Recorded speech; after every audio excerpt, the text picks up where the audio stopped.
Hi friends, good afternoon. আমি আপনাদেরকে এই দেখতেই পাচ্ছেন একটা নারিকেল সম্বন্ধে আজকে একটু জানাবো। প্রথমেই বলে রাখি, গাছ কিন্তু নারিকেল আমাদের জন্য তৈরি করেনি।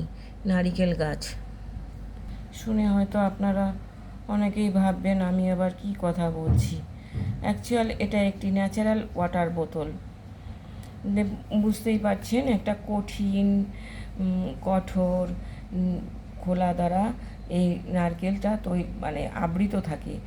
অ্যাকচুয়াল গাছ এটা এইভাবেই বানিয়েছে বা প্রকৃতি তাকে এইভাবেই সৃষ্টি করেছে যে নারিকেল গাছ কিন্তু সবসময় সমুদ্রের ধারে বা যদি কোনো সমুদ্রের চরেতেও পড়ে, সেই সমস্ত জায়গায় জন্মায়।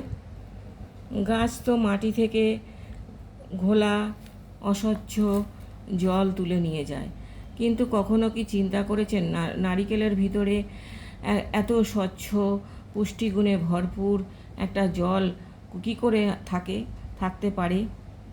আসলে নারকেল গাছ আমাদের জন্য এই জলটি সঞ্চয় করেনি, সঞ্চয় করেছে তার বেবির জন্য, তার বাচ্চার জন্য। গাছ এটা জানে যে তার বেবি বা তার বাচ্চাকে অনেক দীর্ঘ সময় ধরে প্রকৃতির সঙ্গে লড়াই করে বেঁচে থাকতে হবে, এবং তার নিজের বংশ বিস্তারের জন্য গাছ এই রকমভাবেই সৃষ্টি করেছে। সেই কথাটা এবারে আমি আপনাদেরকে ডিটেলসে জানাচ্ছি।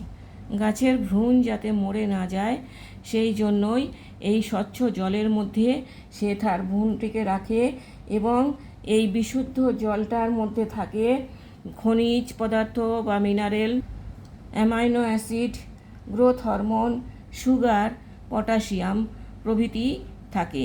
তার কারণ এই উপাদানগুলো তার বাচ্চাকে বাঁচিয়ে রাখতে সাহায্য করবে। কারণ নারকেল যখন গাছ থেকে পড়ে, কখনো রুক্ষ জমিতে পড়ে সে উপযুক্ত, হয়তো গরমকালে পড়লেও উপযুক্ত সময় সে পেল না, তখন কি হবে?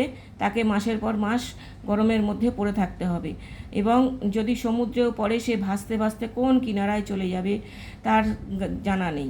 সমুদ্রের জলের মধ্যে তো আর গাছ হয় না, তাকে কিনারায় ঠেকতে হবে, তবে উপযুক্ত জল পাবে, আলো বাতাস পাবে, তবেই তার জন্ম হবে। এবং সেই জন্য সে নারকেলের শাঁসও তৈরি করে। আপনারা কি লক্ষ্য করেছেন, নারকেলের ভিতরে কিন্তু প্রথমে শাঁস থাকে না। শাঁসটা হয় এই কারণেই যে তার বীজকে সুরক্ষিতভাবে সমুদ্রের জলে ভাসিয়ে নিয়ে যাওয়ার জন্য, যাতে জলের মধ্যে সে ভেসে থাকতে পারে সুন্দরভাবে।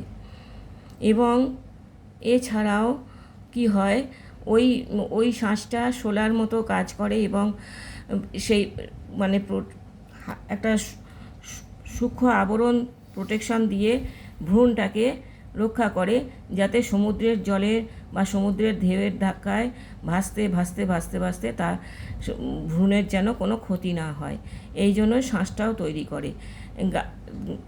একটা গাছ কিভাবে জানে, প্রকৃতি কিভাবে জানে তার বাচ্চাকে রক্ষা করতে হবে, দেখুন এটাই তার প্রকৃষ্ট উদাহরণ।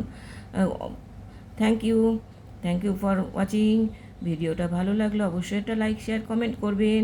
আমার চ্যানেলটাকে সাবস্ক্রাইব করে আমার পাশে থাকবেন প্লিজ। আমাকে আরও নতুন নতুন ভিডিও বানাতে উৎসাহ যোগাবেন। Thank you for watching. নারকেলের মধ্যে যে জল থাকে, সেই জলগুলি ধীরে ধীরে কোষ বিভাজন করে এই শ্বাস তৈরি করে। Thank you.